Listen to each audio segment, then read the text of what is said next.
You know that moment? The one where everything you fought for, the very core of your soul, is dismissed with a sneer, a laugh, and a cruel, biting, "You're wasting your life." For me, it happened in the most brutal way possible. I was just a kid then, full of fire and hope, dreaming of healing the earth, restoring lands that had been turned to dust, back to life with ancient techniques that no one in my academic circle believed in. But my family, they didn't see the hope. They saw foolishness. They saw failure waiting to happen. "Why are you wasting your time on that old-fashioned nonsense?" my father would sneer, shaking his head. "You're smart enough to do real science. This is just a fantasy. You're embarrassing us." My mother would whisper behind my back, "He'll fail. He always does. Why can't he be normal?" They told me I was crazy, that I'd never make it, that I was an embarrassment, a joke. Every day, I felt their skepticism burn into my back like a branding iron. The world of academia called my work pseudoscience, dismissed my ideas as backward, impractical relics of a bygone era. I was cast out, made to feel small, insignificant. But deep down, I knew I was onto something. I just didn't know how to prove it yet. And so I left. I abandoned the comfort of their approval, packed my bags, and went to the fields, degraded lands, deserts, abandoned farms, places they'd said were hopeless, beyond saving. I immersed myself in the ancient techniques of indigenous peoples, composting with native materials, planting heirloom seeds, using natural water retention methods. I knew these methods worked, not because the scientists believed it, but because I saw it with my own eyes. Soil that was dead, suddenly teeming with life. Plants sprouting where nothing should have grown. Ecosystems reborn from the ashes. But it was a lonely, relentless fight. Every step forward was met with skepticism. Every success was dismissed as luck or a fluke. I faced droughts, pests, financial ruin, and constant doubts. Still, I pushed on. I knew I was doing something vital, something that could change the world. Years passed. I kept at it, stubborn as hell.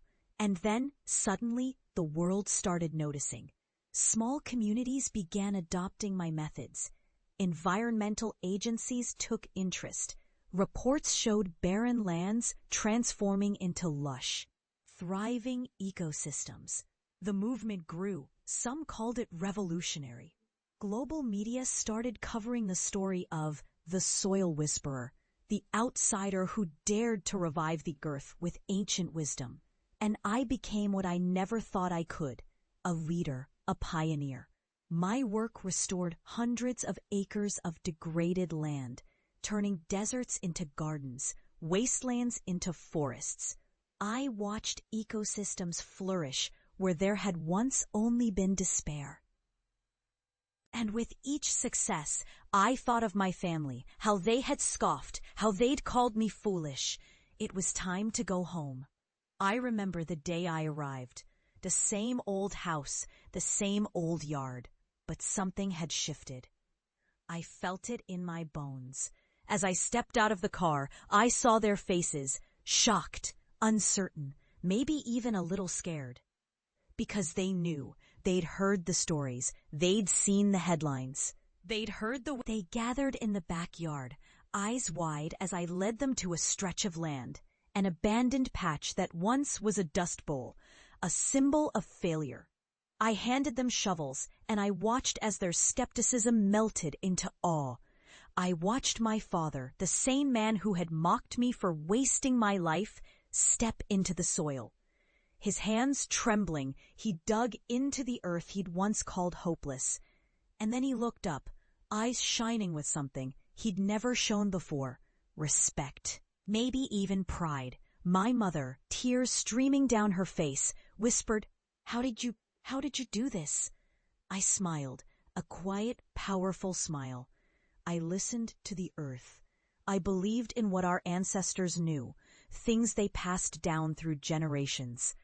I believed in the resilience of nature, even when the world told me I was crazy, and I never gave up. That's how. In that moment, I realized the greatest victory wasn't just the land restored or the success I'd achieved. It was the transformation of their hearts. The laughable, dismissive family members who had called me an embarrassment now stood shoulder to shoulder with me, witnessing firsthand what their doubt had almost prevented.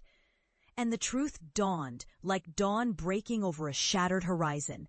The real failure was not my persistence, but their refusal to see the potential that had always been there, buried beneath their cynicism. I looked at them, at my father, at my mother, at the skeptical neighbors, and I felt something profound. I'd turned their mockery into admiration, their ridicule into respect, and most importantly, I'd proven that resilience, faith, and unwavering belief in what's right can turn even the bleakest soil into a garden of hope. That day, I didn't just restore land. I restored trust.